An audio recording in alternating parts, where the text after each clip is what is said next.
Hai, hello, salam sejahtera Malaysia. Selamat datang ke channel Fels Lifestyle. Bapak-bapak yang amat dihormati, ini satu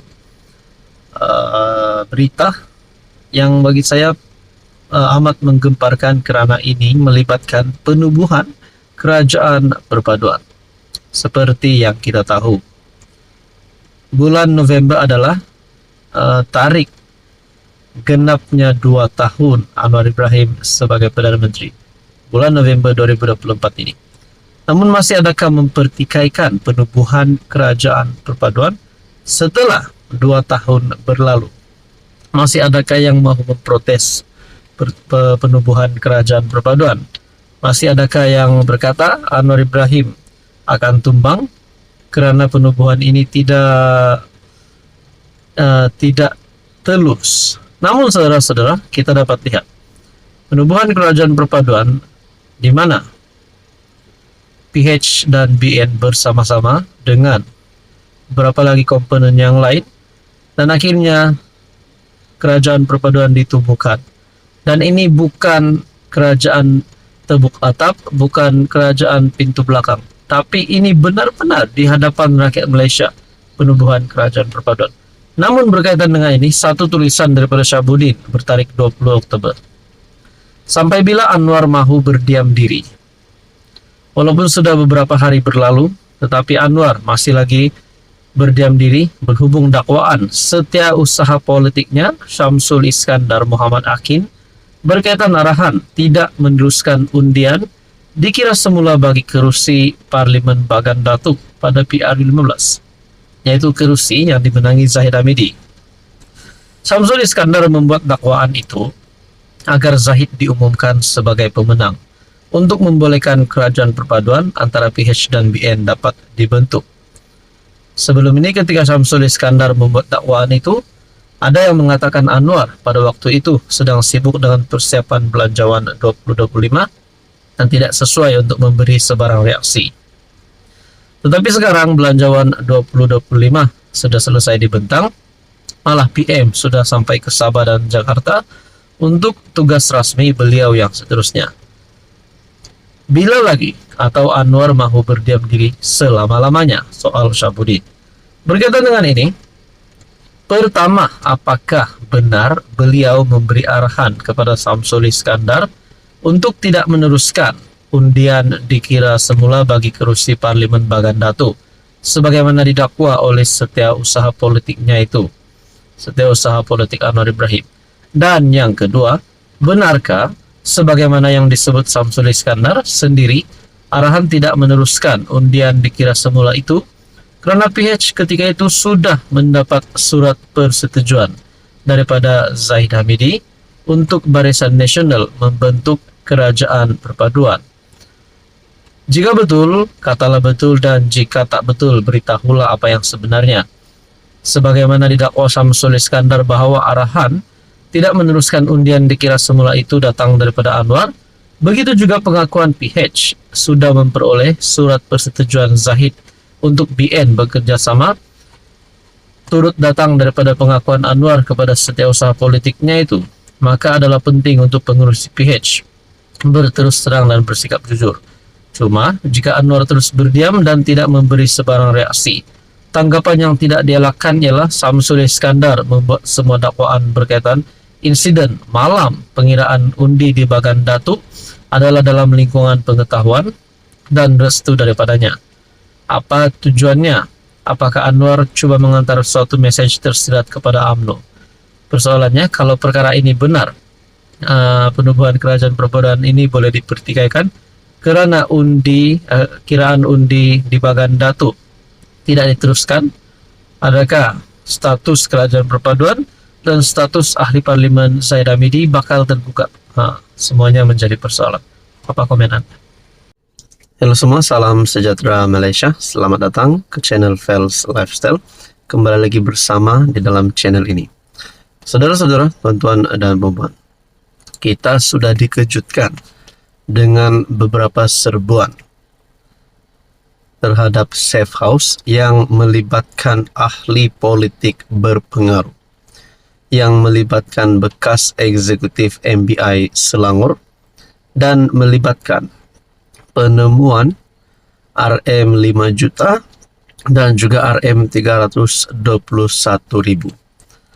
Menjadi persoalan, adakah berkaitan dengan rasuah lombong pasir yang diumumkan dan yang telah dalam siasatan SPRM, adakah melibatkan pemimpin daripada kalangan pembangkang hari ini, ataupun memang benar ada yang berkata Azmin Ali adalah ahli politik berpengaruh itu. Nah, ini menjadi persoalannya. Saudara-saudara, tuan-tuan dan puan-puan, satu perkongsian terkini daripada Malaysia kini bertarikh 19 Oktober, kes konsesi pasir, SPRM tak tolak kemungkinan buat serbuan baru. Adakah selepas ini SPRM akan membuat serbuan lagi? Mungkin di dalam rumah ataupun di mana-mana, di almari, di rumah ahli politik berpengaruh, di dalam gudang, di dalam kilang, ataupun mana-mana sajalah. Adakah SPRM akan membuat serbuan lagi dan penemuan uang jutaan ataupun mungkin bilion lagi bakal ditemukan? Kita nantikan saja apa keputusan terkini SPRM. SPRM tidak menolak kemungkinan melakukan serbuan baru ke atas mana-mana premis jika ada keperluan berbuat demikian bagi menyiasat isu syarikat Menteri Besar Incorporated MBI.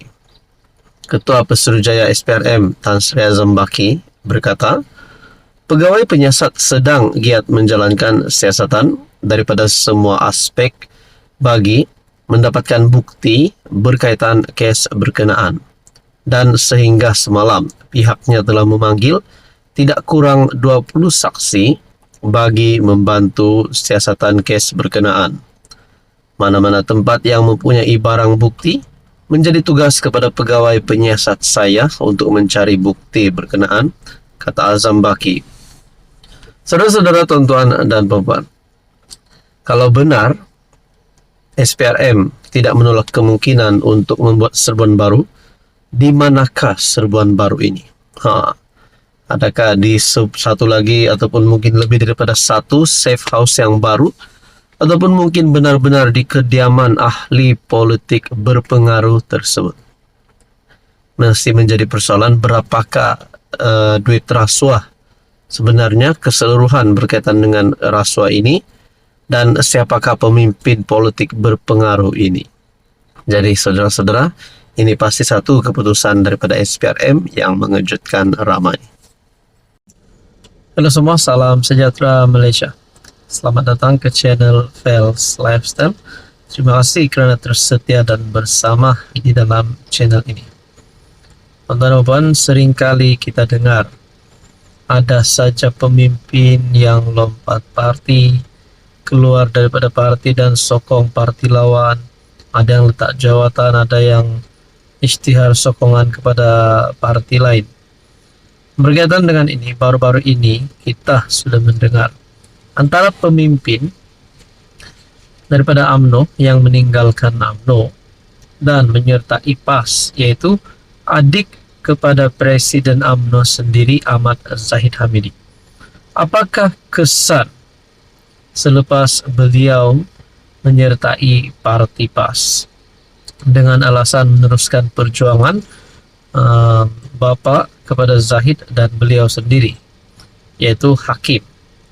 Jadi saudara-saudara, tuan-tuan dan puan-puan, rupanya ini satu berita dikongsikan melalui Harapan Daily bertarikh 17 Oktober.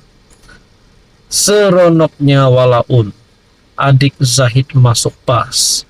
Ini senarai ahli keluarga pimpinan PAS yang sokong PMX. Penyokong PAS yang juga digelar walaun dilihat begitu seronok dengan penyertaan adik kepada Presiden UMNO, Datuk Abdul Hakim Hamidi, dalam parti komponen Perikatan Nasional itu. Kegembiraan mereka itu turut menarik perhatian Naib Presiden Amanah Datuk Mahfuz Omar yang juga bekas naib Presiden PAS.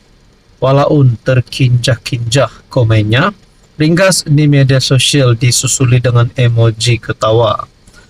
Bekas ahli parlimen pokok Sena berkenaan juga berkongsikan senarai antara ahli keluarga pimpinan PAS yang kini sudah menyokong perjuangan Perdana Menteri Datuk Seri Anwar Ibrahim. Wah, rupanya bukan daripada UMNO saja menyokong PAS, tapi daripada PAS juga menyokong Anwar Ibrahim, menyokong kerajaan hari ini. Dalam tulisan ini, mereka terbabit adalah adik kepada Menteri Besar Kedah Datuk Seri Muhammad Sanusi, yaitu Saidi Adnan. Saidi Adnan merupakan mantan yang dipertua Angkatan Belia Islam Malaysia Perak selain aktif sebagai penceramah bebas dan guru agama di Kedah. Turut menyokong kerajaan Madani ialah anak yang dipertua PAS Pusat 1982 hingga 1989 dan Mursyidul Ampas 1987, 1995, Tuan Guru Haji Yusuf Abdullah Rahwa, yaitu Senator Datuk Seri Dr. Mujahid, yang kini timbalan Presiden Amanah. Anak Presiden PAS pada tahun 89 hingga 2002, Datuk Fadzil Muhammad Nur, dan anak Mursyidul Ampas tahun 1994 sehingga 2015, Datuk Nik Aziz Nikmat, juga menyokong kerajaan kini yang diterajui PMX. Jadi, rupanya ramai juga daripada kepimpinan PAS yang menyokong kerajaan PMX, kerajaan Madani hari ini. Jadi saudara-saudara, Anda rasa apa yang akan berlaku selepas ini? Anda boleh komen di bawah. Teruskan bersama di dalam channel ini untuk info yang seterusnya.